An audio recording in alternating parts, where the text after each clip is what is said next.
बात करेंगे दर्शकों बांग्लादेश की। बांग्लादेश में इस वक्त हिंदुओं का हाल बेहाल है। जब से मोहम्मद यूनुस ने अंतरिम सरकार की कमान संभाली, तब से कट्टरपंथी कभी हिंदुओं को सड़कों पर मार रहे हैं, कभी जलाकर मार रहे हैं। इतना ही नहीं, अब बांग्लादेश की पुलिस भी इस घिनौने पाप में शामिल हो गई है। चुनाव से पहले हिंसक घटनाएं बढ़ती जा रही है। हिंदू समुदायों के लिए स्थिति चिंताजनक होती जा रही है। अब बांग्लादेश के बड़े हिंदू नेता प्रलेप चाकी की पुलिस हिरासत में मौत हो गई है और प्रशासन पर सवाल उठाए गए हैं। 25 दिन में 8 हिंदुओं का बेरहमी से कत्ल कर दिया गया। अब प्रलय चाकी की मौत पर बांग्लादेश में हिंदुओं को सुरक्षा जैसे संवेदनशील मुद्दों पर गंभीर सवाल उठा रहे हैं। क्या बांग्लादेश में हिंदुओं के खिलाफ ये पूरी प्लानिंग के तहत महासाजिश की जा रही है और बांग्लादेश में हिंदू समाज सुरक्षित कब होगा? इसी मुद्दे पर आज हम खास मेहमानों के साथ चर्चा करेंगे। मुमताज आलम रिजवी जी मुस्लिम धर्मगुरु हैं और आचार्य AS रावत हिंदू धर्मगुरु है, जहां दीपक नगर विदेश मामलों के जानकार हैं। माफ कीजिएगा, HS रावत जी हैं। तीनों का बहुत स्वागत पहले तो इंडिया न्यूज पर। और सर, सबसे पहला सवाल मेरा होगा यहां पर मुमताज आलम रिजवी आपसे। देखिए सर, बांग्लादेश में हिंदू होना खतरा है क्या? धार्मिक संकेत देकर मारा जा रहा है, क्या कहेंगे? बहुत बहुत शुक्रिया आपका। मैं पहले तो बताऊं कि धर्मगुरु नहीं हूं, एक स्कॉलर के तौर पे बैठता हूं। तो दूसरी चीज ये कि मैंने हमेशा मजम्मत की है, हिंदू के तौर पे मारा जाए, मुस्लिम के तौर पे मारा जाए, सिख और ईसाई के तौर, किसी भी तरह से किसी को मारना जायज नहीं है और इस्लाम इसकी इजाजत नहीं देता। जो लोग ऐसा काम कर रहे हैं वो गैर इस्लामी है। ठीक है, तायद की जा सकती है, उसकी सिर्फ और सिर्फ कड़ी निंदा और मजम्मत की जा सकती है और वो हम करते रहे। और सरकार से शुरू से हम ये डिमांड करते रहे कि हुकूमत को चाहिए कि फौरी तौर पर जितना सख्त एक्शन बांग्लादेश के खिलाफ ले सकती है सरकार को लेना चाहिए। और हमारे ख्याल से सरकार मुमकिन है कि वो कोई ना कोई हिकमत जो है वो जरूर इख्तियार कर रही होगी। और जो वहां से आ रही मैडम, वो बहुत ही अफसोसनाक है। बिल्कुल। अब देखिए, नेताओं की हत्या की जा रही है, पुलिस हिरासत में हत्या कर दी गई। देखिए, मैं कह रहा हूं कि वहां के हालात अच्छे, हाँ, देखिए वहां के हालात अच्छे नहीं है और पाकिस्तान पूरी तरह से बांग्लादेश को अपने कब्जे में लेना चाहता है और वहां अपने मनपसंद की हुकूमत बनाना चाहता है और वो चाहता है कि हिंदुस्तान बांग्लादेश के रिश्ते खराब हो। ये पूरी साजिश है। जनरल मुनीर जो है, जिस तरह से आप देखिए कि बांटने का काम हर जगह, तो वो वहां पे उसी तरीके से, चूंकि हमारे रिलेशन आपको पता है मैडम बांग्लादेश से बड़े अच्छे थे, तो वो कैसे खराब हो जाए, ये पूरी की पूरी साजिश है। और इसीलिए शायद हुकूमत जो है इस मामले में बहुत फूक फूक के कदम रख रही है। मैं तर्जुमान नहीं हुकूमत का, लेकिन मैं एक मतलब अगर सदी हुई बात हम कहें तो वो हम कर रहे हैं। लेकिन इसके बावजूद मैं सरकार से चाहूंगा कि इससे बात नहीं बनेगी, क्योंकि मतलब कब तक डिप्लोमेसी के नाम पे हम लोगों को मरने देंगे? तो कम से कम वहां पे सख्त एक्शन जरूर सब पे जा करके या तो बात करें, जो भी है, लेकिन अब कदम उठाने का वक्त आ गया है। खामोशी जो है वो मुनासिब नहीं है, मेरा यही कहना है। जी मैडम, खामोशी मुनासिब नहीं है, लेकिन देखिए यहाँ मुमताज जी, केवल बातों से तो काम नहीं चलेगा। और देखिए, लगातार हम हिंदुओं की हत्या देख रहे हैं। एक बार मैं जाना चाहूंगी दीपक नागर जी के पास, विदेश मामलों के जानकार हैं। दीपक जी, आपसे ये जानना चाहूंगी कि क्या टारगेट करके मारना अब किसी बड़े संकेत की ओर इशारा कर रही है? अगर हम बात करें तो यहां पर इशारा साफ है कि यहां पर पूरी प्लानिंग प्लॉटिंग हो रही है। देखिए, आपने देखा होगा कि लगातार बेरहमी से, बेदर्दी से हिंदुओं का कत्ल किया जा रहा है और अब तक तो रिपोर्ट्स में पढ़ रही थी, कहा जा रहा है 116 अल्पसंख्यक को का कत्ल किया गया बांग्लादेश में ही। और अब खबर यह आ रही है कि पुलिस हिरासत में हिंदू नेता की हत्या कर दी गई, मौत हो जाती है। क्या है ये सब, क्या चल रहा है? इस पर क्या लगता है आपको, कैसे सरकार को कड़े यहां पर रुख अपनाना चाहिए? बहुत बहुत धन्यवाद सृष्टि जी। बिल्कुल सही बात आपने कही। जो अभी चल रहा है वो बहुत चिंताजनक है और बांग्लादेश को लेकर हमको एक बात समझनी बेहद जरूरी है कि भारत का भूगोल, हमारी ज्योग्राफी, उसको हमारे लिए एक बहुत इंपॉर्टेंट स्टेट बनाती है। बिल्कुल, एक बहुत इंपॉर्टेंट कंट्री है, उसमें स्टेबिलिटी होना। और क्योंकि वो हमारे बहुत सारे नॉर्थ ईस्ट के राज्यों से उसकी सीमा लगती है, बहुत सारे ऐसे डायमेंशंस हैं, चाहे वो रिफ्यूजीज का फ्लो हो, चाहे घुसपैठ की बात हो, हाँ। तो बांग्लादेश में शांति बहुत जरूरी है भारत के दृष्टिकोण से भी। और जो अभी सृष्टि जी अभी जो चल रहा है वो दिख रहा है कि एक कोऑर्डिनेटेड अटैक है, एक बिल्कुल। कोऑर्डिनेटेड प्लानिंग के थ्रू ये सब चीजें की जा रही हैं। हम्म। और इस भारत और बांग्लादेश के रिश्तों को एक ऐसे ढर्रे पर धकेलने की कोशिश की जा रही है कि वहां से वो कभी सही ना हो। और दूसरा, इसमें आप समझिए, मैं कुछ न्यूज रिपोर्ट्स बांग्लादेश की भी पढ़ रहा था। हाँ। वो वहां से पता चलता है कि वो बोल रहे हैं कि पॉलिटिकल एक्शन, इसको हम माइनॉरिटीज पे अटैक ना बोले, पर आप समझिए अटैक कर कौन रहा है, जमाते इस्लामी कौन है। अवामी लीग के अगेंस्ट में अगर बात की जा रही है, जो मेजर एलिगेशन हिंदुस्तानियों पर, हिंदुओं पर वहां लगाया जाता है, वो ये है कि वो अवामी लीग के सपोर्टर हैं। हम्म। अब उसको मार कौन रहा है, कौन ये अटैक्स कोऑर्डिनेट कर रहा है, क्यों ये बातें निकल के आ रही है कि जैसे मोहम्मद का भी इसमें हाथ हो सकता है। और जमात इस्लामी का स्टूडेंट विंग, ये एक बहुत कोऑर्डिनेटेड तरह से सृष्टि जी संबंधों को ऐसे लेवल पे ले जाने की कोशिश की जा रही है जहां से हम एक पॉइंट ऑफ नो रिटर्न पे पहुंच जाएं। क्योंकि देखिए, आप समझिए, हिंदुओं पर इस तरह से अटैक होना, ये अल्टीमेटली भारत में भी एक बहुत बड़ा सेंटिमेंटल इशू है। बिल्कुल। अगर ये इस तरह से कोऑर्डिनेटेड चलता रहेगा तो ये अंतर्राष्ट्रीय संबंधों में, भारत बांग्लादेश के संबंधों के लिए एक बहुत ही गहरी एक साजिश का हमें कोऑर्डिनेशन देख सकते हैं सृष्टि जी। बिल्कुल ठीक है। एक बार मैं जानना चाहूंगी आचार्य एच.एस. रावत जी के पास, हिंदू धर्म गुरु हैं। आचार्य जी, ये बताइए, अब क्या हिंदू संगठनों को एक बड़ा एक्शन लेना पड़ेगा क्या? और देखिए, अब रोज खबरें आना, ये बर्दाश्त से बाहर की बात हो रही है और लगातार सरकार से भी लगातार गुहार लगाई जा रही है। आपको लगता है अब बांग्लादेश पर हल्ला बोल करना चाहिए? देखिए सृष्टि जी, हल्ला बोल इसका मुझे लगता है कहीं ना कहीं तरीका ठीक नहीं है। क्योंकि अगर यहाँ से हल्ला बोलेगा तो बॉर्डर क्रॉस तो कर नहीं सकते, और वहाँ के जो हिंदू हैं, मिनोरिटी में हैं, वो वहाँ हल्ला बोल सकते नहीं है। तो सरकार के लेवल पे इसको कहीं ना कहीं किया जा सकता है ठीक। और सरकार को बांग्लादेश पे ही हल्ला बोल ना बोल करके पाकिस्तान को, जहाँ से उसको मदद मिल रही है और जहाँ से आईएसआई उनको सपोर्ट कर रही है, जो आतंकवादी जाल बिछाने की या इस्लामी स्टेट बनाने की जो उनकी प्लानिंग है, वहां जड़ पर हमला करने की जरूरत है। अगर पाकिस्तान पे हमला किया जाता है, पाकिस्तान को कहीं ना कहीं वार्निंग दी जाती है, तो शायद वहां से रोका जा सकता है। अगर हम बांग्लादेश पर हमला करते हैं तो बांग्लादेश के साथ जो हमारे रिलेशन थे, बहुत अच्छे रिलेशन अब तक रहे, वो रिलेशन बहुत ज्यादा खराब हो जाएंगे। और वही चाइना और पाकिस्तान चाहता है बांग्लादेश के साथ भारत के रिलेशन खराब हो जाएं, और जिससे उनको सपोर्ट देने में उनको और ज्यादा मदद मिलेगी।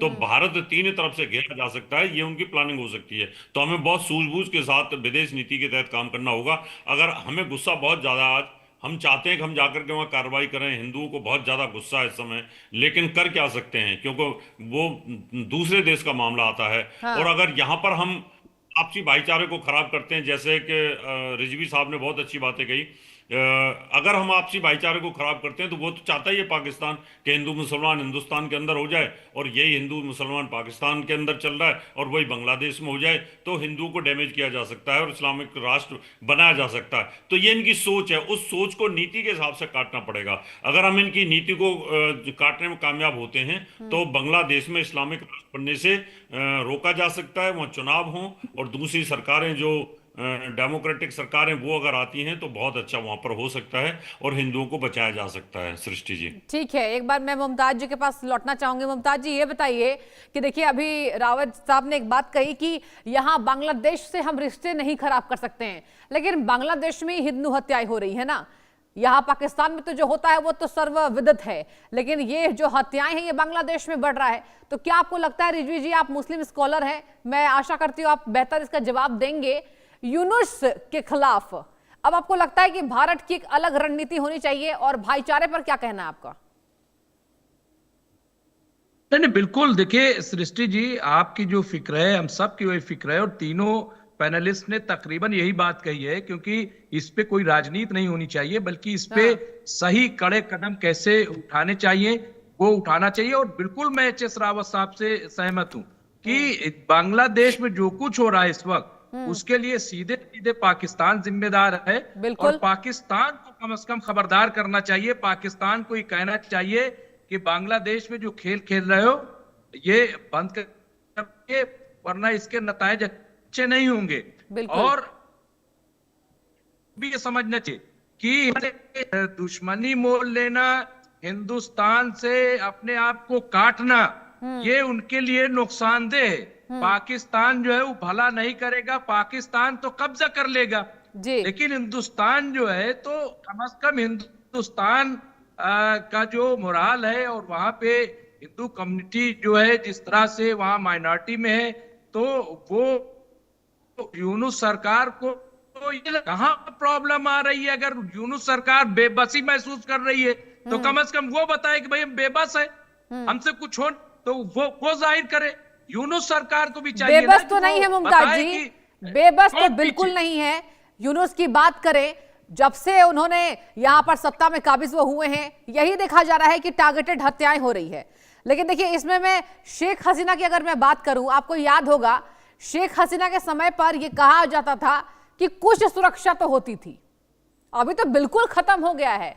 अब नेताओं का निशाना बना रहे हैं जो लोग यहाँ नेता की बात करें, यहाँ पर नेता जो है वो जनता के प्रतिनिधि होते सृष्टि जी, हैं। मैं आपको बताऊं, सृष्टि जी सुनिए, हाँ सृष्टि जी, शेख हसीना जब थी तो हिंदुस्तान से बड़े अच्छे रिश्ते थे, बिल्कुल। वहां पे वो बहुत कारोबार हमारा और बहुत एतबार से, और यही बात खल रही थी चीन को, यही बात खल रही थी पाकिस्तान को। तो यूनुस कि के भाई लिए आप बांग्लादेश बेबस, से कैसे यूनुस अच्छे के लिए रिश्ते। बेबस शब्द बिल्कुल इस्तेमाल ना करें। देखिए, यह हिंदुओं का आक्रोश है रिजवी जी, और आप भी इस बात से सहमत हैं हमारे साथ।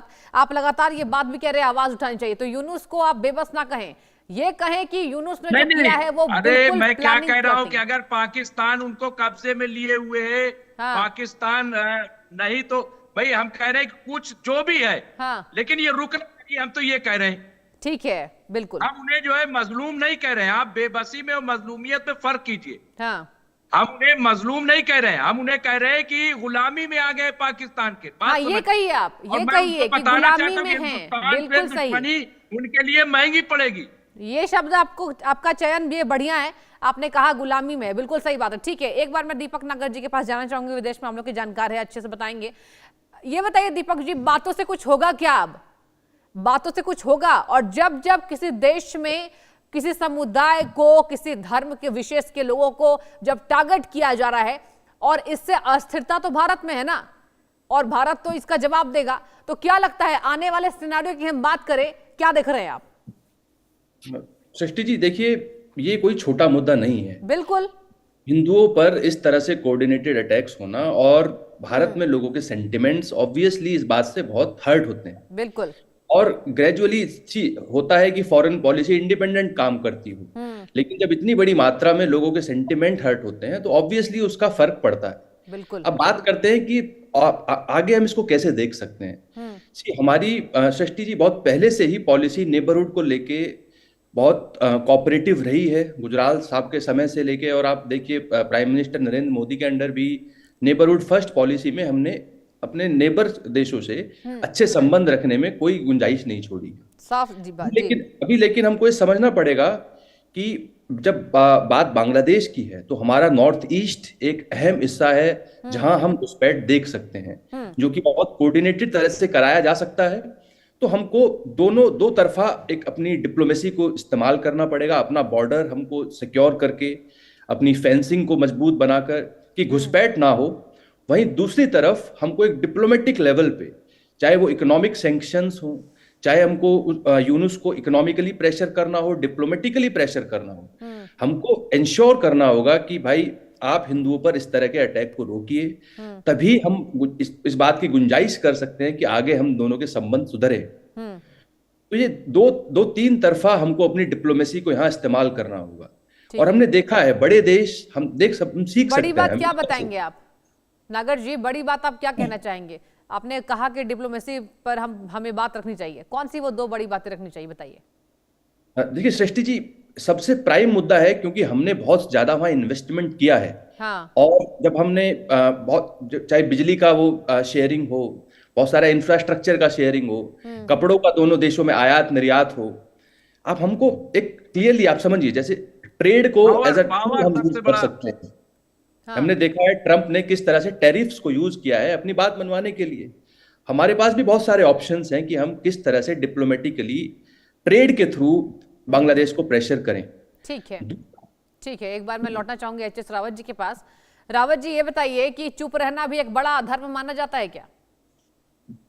बिल्कुल, चुप रहना अधर्म है और अन्याय होते हुए देखना भी अधर्म है। महाभारत बिल्कुल। के अंदर कहा गया था कि जब द्रौपदी ने उनसे पूछा कि आपकी ये दुर्गति क्यों हुई, तो उन्होंने कहा कि मैं अधर्म का साथ देता रहा और मैंने दुर्योधन का नमक खाया था। तो हाँ। आज जो अधर्म हो रहा है, जो हिंदुओं का वहां पर कत्लेआम हो रहा है, उनके साथ उनकी बहन बेटियों के साथ जो बलात्कार हो रहे हैं, ये एक इंसानियत नहीं है, एक जालियत है ये।